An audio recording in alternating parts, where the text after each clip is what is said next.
how's it going, everybody? Welcome back to the channel. First of all, video being shot with the Pixel 4, both video and audio, so mic's not connected. Otherwise, you'd be hearing that tapping right now. But anyways, what I'm going to talk to you guys about is the Pixel 6. And, with some videos starting to drop that shows leaks of the Pixel 6, or much more just like leaked information, it begs the question, and that is, could the Pixel 6 finally be that flagship device that Google's been sought after for such a long time? I mean, when you kind of think about it, you gotta look at the Pixel lineup from the Pixel 1 to the Pixel 5. The types of devices built by Google, the iterations of the releases of this lineup from Google. And one of the things that's very apparent is when you look at the Pixel 1, you can kind of tell they were just dipping their toes in the water, trying to figure out an identity. The Pixel 2, they kind of wanted to expand a little bit more and utilized resources to their benefit to try and bring us something likable, which was a bit more confusing because of the 16:9 aspect ratio on the Pixel 2 and then the 18:9 aspect ratio on the 2 XL. You got the Pixel 3, which was kind of going towards, that premium experience of a flagship device when looking at the Pixel 3 and 3 XL. The Pixel 4 kind of maintained that sameness, that same feel of the Pixel 3, but brought in what Google was trying to be known for, which is thinking outside the box and being a bit quirky. The Pixel 5 took a step back, where Google decided to cut corners to reduce costs to put more pixels in people's hands. But we're now starting to see these magical renders of people's ideas of what the Pixel 6 could be. And could it in fact be this? Could it finally be the flagship that people were wanting out of the Pixel lineup? I mean, we already know that Samsung is going to be manufacturing the GS101, which is Google Silicon, that's going to be used in the Pixel 6 and going forward, no longer relying on Qualcomm for chipsets being used in their devices. Okay, we're already hearing rumors that the selfie cam punch hole design is going to shift to the center, like to the middle of the upper area of the device rather than the left corner area, kind of giving it a different look. We're looking at Android 12 being kind of beefed up, the UI being changed up just a little bit, and supposedly going to be more of what people would want out of stock Android for customization.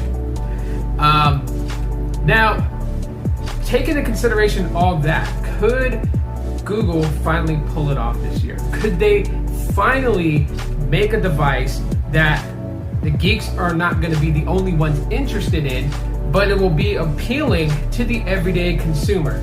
Because we can sit here and talk about how the everyday consumer is just looking for glass phones and metal phones and all this other stuff, but at the end of the day, that's the reality of it. That's the realization of all of it, right? The geeks and nerds have known the Google Pixel phones for the longest time and absolutely enjoy the experience that they get from Google Pixel phones, hands down. But the nerd geek population is probably 19 to 23%. The rest is made up of just everyday consumers who are looking for a decent experience on Android, looking for a nice feeling phone, a neck breaker phone, a phone that they can be proud of holding in public. Because yes, while those may be little things that geeks and nerds concern themselves with, consumers do. People do kind of identify themselves based on the type of phone that they carry. And they think that the phone that they carry kind of defines a status for them in the outside world. And while we can sit here and say that that's ludicrous to even think that way, it is in fact the reality of what we live in today. Those people who rock Samsung Galaxy S21s obviously hold their head up high as they're using those phones. People who have long since used Apple iPhones have always held their head up high. Even if you lived in what was considered the slum of the city and you walked around with the latest iPhone, you still held your head up high. And it is due to the fact of the construction and the design of the smartphone in hand. The smartphone has become the extension of our body. It's something that is always in our hand at any given time. And people have identified their statuses based on the type of phones that they carry. We can't change people's minds It is what it is. But could Google finally provide that for people who think that way? Bringing a nice, stellar looking device, whether it's made with glass back or continues to do metal backing, whatever they choose to do, but design it to look elegant, to look good. And then on top of that, bringing in their own silicon to run the device rather than using Qualcomm's. And yes, while Samsung did have a hand in helping with Project Whitechapel, we do know that Samsung is manufacturing it. And let me just kind of highlight this. Just because Samsung is manufacturing it doesn't mean it's an Exynos chip. It is not an Exynos chip. It is not the Exynos 2100, hands down. But this chip is set to be as powerful as the Snapdragon 888 and the Exynos 2100. That, we can pretty much figure on that. Now, it could face the dreaded, not sophomore, but freshman, the freshman bug, which is the first time, kind of gives hiccups. Who knows? Fingers crossed it doesn't. But for what I'm seeing, it is a good possibility that they can finally deliver us a phone that's good for the nerds, functional, well optimized, but above all, pleasing to the eyes.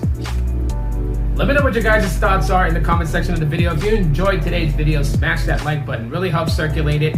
Share this on your favorite social platforms. And if this is the first time you're seeing a video from my channel, hit the subscribe button and the bell icon to be notified when I do upload videos, YouTube shorts, or even when I go live. Okay, my name is Rob. Thanks for checking this out. I'll talk to you on the next one. Peace.